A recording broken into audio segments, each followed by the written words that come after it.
ও আমার ভাইয়েরা, ও আমার বোনেরা, ও প্রিয় মা বাবারা, একবার শুনুন।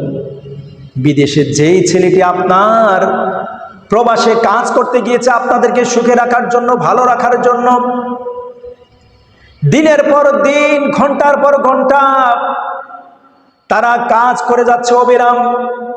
কাজ করতে করতে অবসন্ন দেহ নিয়ে বিছানায় কোনো রকম এড়িয়ে পড়েছে। এসে ভাত রান্না করে খাওয়ার মতো শক্তি তার নেই, মানসিকতা তার নেই। কিংবা কাজ করতে করতে জ্বর এসেছে, সেই প্রবাসে কে তাকে দেখে, কে তাকে ওষুধ বড়ি যোগান দিবে, ডাক্তারের কাছে নিবে। সেই ভাইটি খেয়েছে কি না খেয়েছে তার কোনো খোঁজ খবর আমরা রাখি না।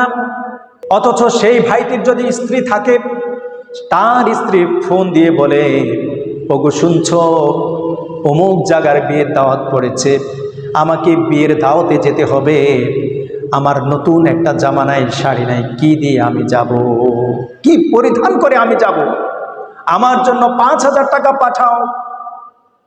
যদি 5,000 টাকা না পাঠাও আমি ওই বিয়েতে যাবে না, তোমারও সম্মান বাঁচবে না, সোসাইটিতে আমার মান সম্মান কিচ্ছু আর থাকবে না। ভাইটি কি করবে? এখনো বেতন পায় নাই, পাগল পারা হয়ে গেছে, কোত্থেকে টাকা আনবে? এই ব্যক্তির ধারে যায়, ওই ভাইয়ের কাছে যায়, শেষ পর্যন্ত ঘুরতে ঘুরতে এক ব্যক্তির কাছে টাকা পেল, আর সাথে সাথে বিকাশে পাঠাইয়ে দিল। আর তার ওয়াইফটি কি করে, তার স্ত্রীটি কি করে? শপিং করে গিয়ে 5,000 টাকা খরচ করে একটা শাড়ি কিনলো, আর সেই শাড়ি পরিধান করে প্রদর্শনী করে সেই বিয়ের দাওয়াতে গেল। একবারও ভাবলো না আমার স্বামীটি টাকা কোত্থেকে দিয়েছে, সেটা এখনো বেতন পায়নি, সে কিছু খেয়েছে কি খায়নি, সে সুস্থ আছে কি অসুস্থ আছে, ফোন করে একবারও জিজ্ঞেস করে না যে প্রিয় স্বামী, কিভাবে তুমি বিদেশে থাকো, কেমন করে খাও, কেমন করে ঘুমাও, একা একা তোমার ঘুম আসে তো? সেটা জিজ্ঞেস করার প্রয়োজন বোধ করে না। ছেলে ফোন করে, মেয়ে ফোন করে, বাবা আমাকে পিকনিকে যেতে হবে, স্কুলে পিকনিকের দাওয়াত দিয়েছে, ভার্সিটি থেকে পিকনিকে যাওয়া হবে, 5,000 টাকা লাগবে, 10,000 টাকা লাগবে। পাঠিয়ে দেয়, পারুক আর না পারুক, ধার দেনা করে হলেও বাবা পরিবারের ছেলে সন্তানদের, স্ত্রীর খুশি রাখার জন্য টাকা পাঠিয়ে দেয়। ও ভাইয়েরা আমার, ও মায়েরা আমার, একবার ভাবুন তো, যে ভাই এত কষ্ট করে বিদেশে থাকে, দেশে থাকতে আপনার রান্না সে খেয়েছে, ও মা আপনার পদচরণে সে ঘুমিয়েছে, আজকে সে বিদেশে দেখি মা ডাকতে পারে না, তার ছেলে সন্তানদের প্রিয় মুক্তি দেখতে পারে না। কেউ যদি অসুস্থ হয়ে যায়, ছেলে বিদেশ থেকে সে পাগল পারা হয়ে যায়, দেখার জন্য এক নজর মন ছটফট করে। কারো মা বাপ চলে যায়, প্রিয় সন্তান চলে যায়, দেখার জন্য উদ্গ্রীব থাকে, পাগল পারা হয়ে যায়, আসতে পারে না, মন চাইলে তো আসা যায় না, আসতে টাকা পয়সা খরচ লাগে, সেই টাকা তো নেই। আবার যদি এসে যায় তাহলে যাওয়ার জন্য টাকা তার থাকবে না, পরিবার কি খাবে, এদিক দিয়ে তার পরিবারের সুখের চিন্তা, তার পরিবারের ভরণ পোষণের চিন্তা, অন্যদিকে তার গর্ভধারিণী মা তার জীবন থেকে চলে গেছে, দেশে এসে আর মা ঢাকতে পারবে না, সন্তানকে দেখতে পারবে না, অসুস্থ হয়ে সন্তানটি চলে গেছে। এমন অনেক নিষ্ঠুর স্ত্রী আছে, কে মরলো আর কে গেল সেটা তার বিষয় নয়, শুধু সেই সুখে থাকতে পারলেই চলল। তার এই পার্টিতে যেতে হবে, অমুক শপিং করতে হবে, তার তার জন্য কারি কারি টাকা পাঠাতে হবে, তার শুধু সেটাই চিন্তা। তার স্বামীটি ভাত খেয়েছে কি খায়নি, সুস্থ আছে কি অসুস্থ আছে, একবারও জিজ্ঞেস করার প্রয়োজন বোধ করে না।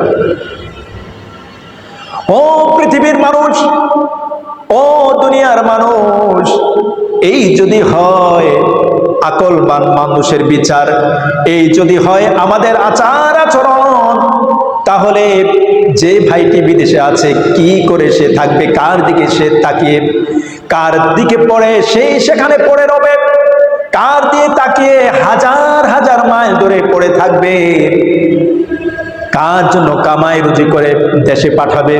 যদি তার সাথে এরকম বৈরী আচরণ করা হয়, তার কি ভালো লাগবে?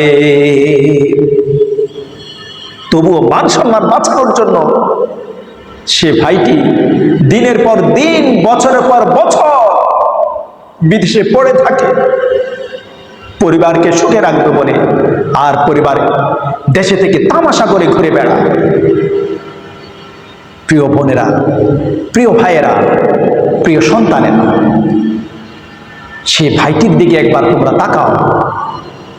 তোমার বাপ, তোমার স্বামী, তোমার ছেলে মেয়ে যারা বিদেশে থেকে কষ্ট করে টাকা রোজগার করে তোমাদের জন্য পাঠায়, তাদের জন্য কি কৃতজ্ঞতা বোধ তোমাদের কাজ করে? ফোন দিয়ে জিজ্ঞেস করো যে বাবা তুমি খেতে পারছো কিনা, আমাদের জন্য টাকা পাঠিয়েছ, তোমার জন্য কি কিছু টাকা রেখেছ, তুমি ভালো ভালো খেও।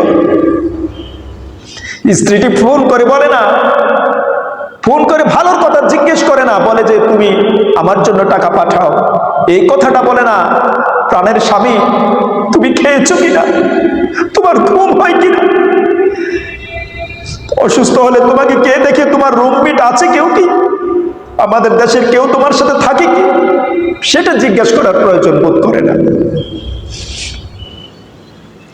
তাই প্রিয় দেশবাসী, পরিবারের সদস্য, মা বোনেরা, প্রিয় সন্তানেরা, প্রিয় মা বাবারা, ওর জোরে মিনতি জানাই যে ভাইটি বিদেশে বছরের পর বছর আপনাদেরকে সুখে রাখার জন্য অবস্থান করছে, তার মানসিকতার দিকে একটু চিন্তা করুন। সে ঠিকমতো খায় কিনা, ঠিকমতো ঘুমোতে পারে কিনা, স্বাস্থ্যের প্রতি যত্ন নেয় কিনা। আগে তার শরীরটাকে সুস্থ রাখতে হবে। তার শরীর সুস্থ থাকলে, ভালো ইনকাম করতে পারলেই তো আপনারা সুখে থাকতে পারবেন, নতুবা নয়।